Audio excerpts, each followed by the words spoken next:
voice. Saints, how fortunate are we today to be part of this grand event. Nothing like that we've ever seen before, where every member or most of the members of the mission and others have come to this event in the presence of His Holiness Sadhguru Babaji and Puja Mataji. Saints, we have to ask ourselves is what brings us to such great events? What motivates us to bring us here? Well, when we look at a similar relationship of love, we see that when we have love for someone, it is directed to another person. And it is a special feeling that we have for certain people. It cannot be compared to others.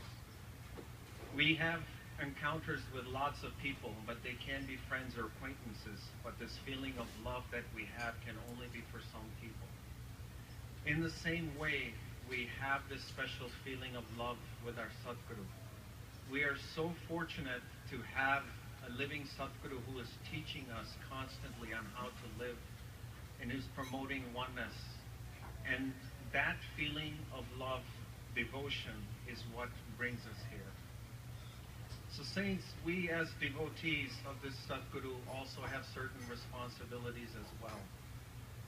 Well, we have an example. If we look at the relationship between a jockey and his horse, there's one where he can be totally physical, harsh on it. He takes the whip and constantly whips the horse until he follows the direction or follows the command that he has. If we look at a different relationship, then we see that just the sight of the whip alone can tell the horse to go a certain way or start moving.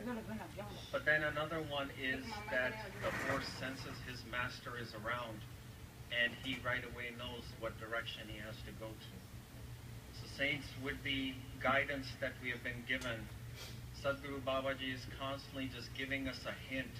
He's getting us back into that path of spirituality.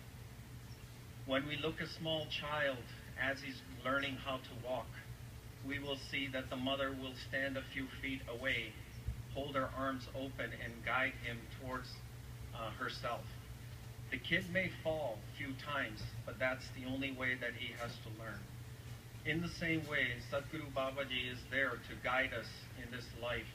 We may falter, but he's always there telling us how to live. When we look at grade school, when we go to school, we have teachers who guide us for the full year in a certain subject. But after that 1 year, we may not ever see them again. In Sadhguru Babaji, we have a mentor or a tutor who's there for the lifetime. He's not just here for a short time, he is there for the rest of it. And where else are you going to find an instructor or a mentor just like him? Saints, we're born with an innocent soul that's pure, like a blank sheet of paper. But as we go through the schooling, we live through social life, we get older, we build this something called ego. And that tells us that we need to be greedy, we need to collect wealth, we need to be somebody special. And we decorate this ego for the rest of our life. The saints, that's where we need someone to show us that that is not the way to go, because all the ego is an excess baggage that we must get rid of before we die. We're not taking it with us. And Babaji is teaching us every day on how we can shed this ego and try to get to the blank sheet of paper so that we can get to eternal salvation by giving us this Gyan or God knowledge and showing us that we need to live by compassion and love.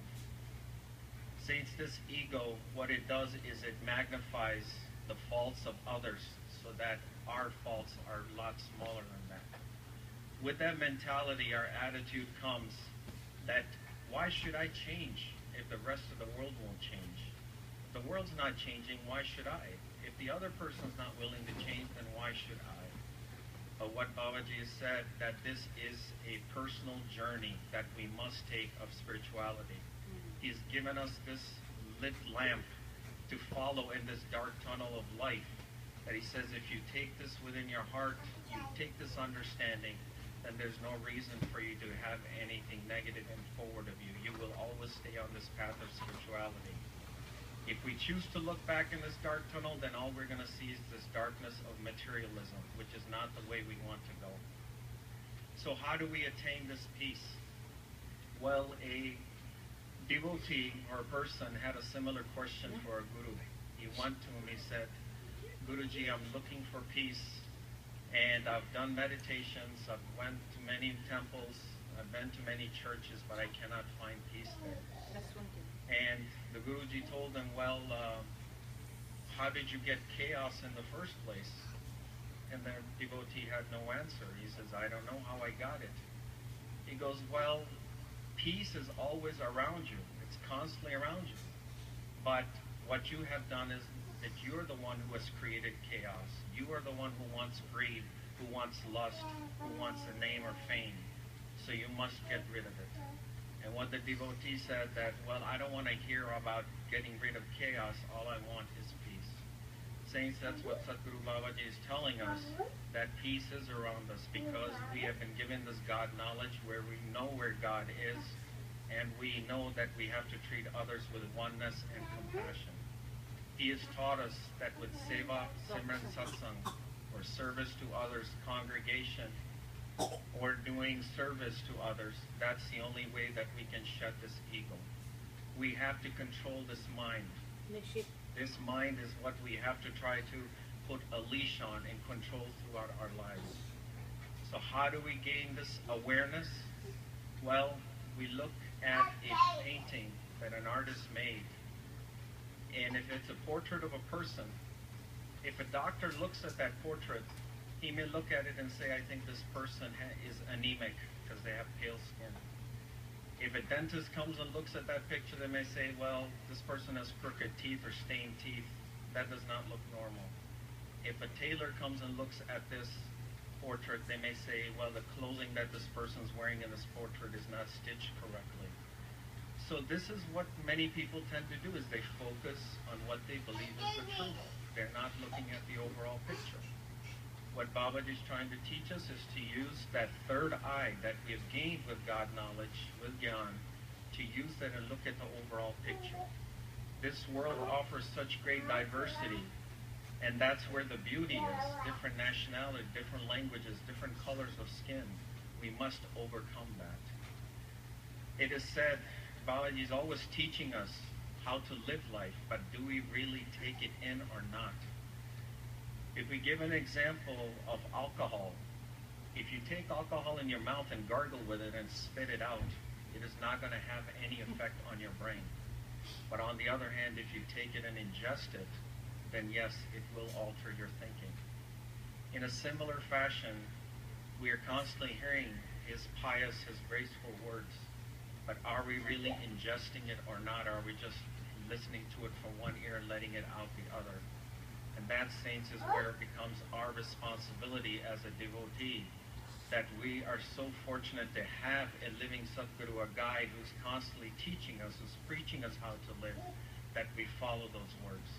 So this path of spirituality not only involves love and compassion, but also our personal growth as well. So saints, on everyone's behalf, I request to Babaji that may he show us that guidance and continue to give us that hint on how to live life, and that we may grow as human beings that are full of compassion. Saints, say with one voice. Good. What did Mamu bola tha?